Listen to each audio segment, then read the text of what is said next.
नमस्कार मित्रों। एक प्रश्न रोज का एंथ्रोपोलॉजी डोज का प्रश्न श्रृंखला में मैं शक्तिदान चारण आपका एक बार फिर से स्वागत करता हूं। मित्रों, अब तक हमने सोशल एंथ्रोपोलॉजी की जो प्रश्न श्रृंखला चल रही थी, जिसमें हम विभिन्न प्रकार के प्रश्नों का अध्ययन कर रहे थे, उसी कड़ी में हम आगे के प्रश्नों पर बात करते हैं। मित्रों, प्रश्न अब तक शो हो गए हैं और मुझे ये उम्मीद है कि आप अच्छी प्रकार से अपनी पढ़ाई को सुव्यवस्थित रूप से चला रहे होंगे। चलिए आगे का प्रश्न क्रमांक 101।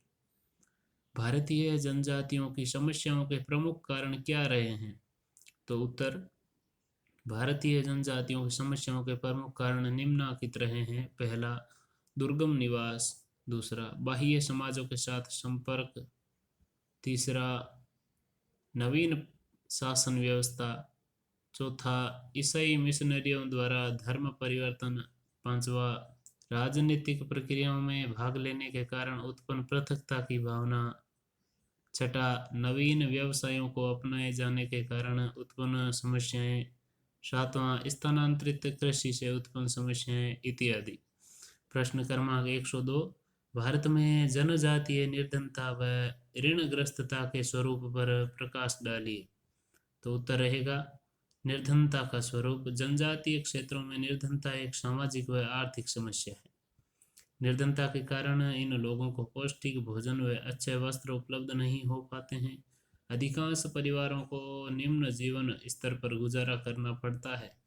फिर ऋणग्रस्तता का स्वरूप। ऋणग्रस्तता जनजातीय लोगों की विकट समस्या है। जनजातीय लोगों की आवश्यकताओं की पूर्ति हेतु ऋण लेना पड़ता है।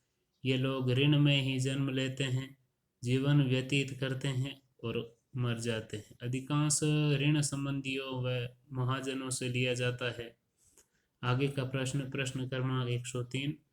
भूमि से अलगाव एवं स्थानांतरित कृषि से आप क्या समझते हैं? भूमि से अलगाव, इसका उत्तर रहेगा, इसका आशय है कि जनजातीय लोगों को किन्हीं कारणों से उनकी भूमि से बेदखल कर दिया जाता है।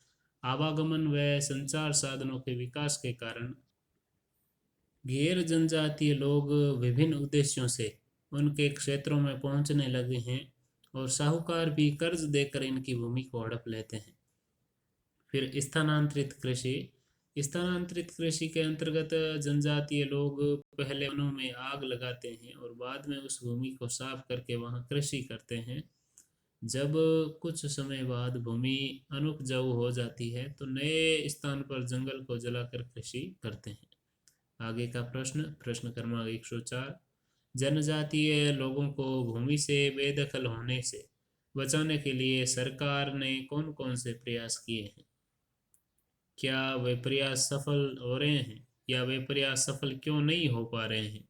तो उत्तर रहेगा, सरकारी प्रयास। सरकार द्वारा इस संबंध में समय समय पर कानून बनाए गए हैं, जैसे मध्य भारत अनुसूचित क्षेत्र अधिनियम 1954 तथा मध्य प्रदेश भूमि लगान अधिनियम 1959 इत्यादि।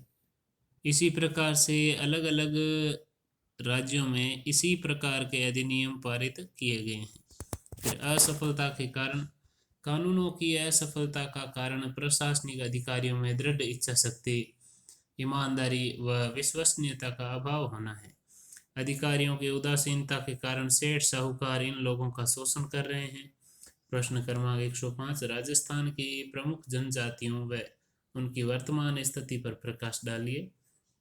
तो उत्तर रहेगा, राजस्थान की प्रमुख जनजातियां भील, मीणा, गरासिया, सहरिया, दमोर, दमारिया इत्यादि है।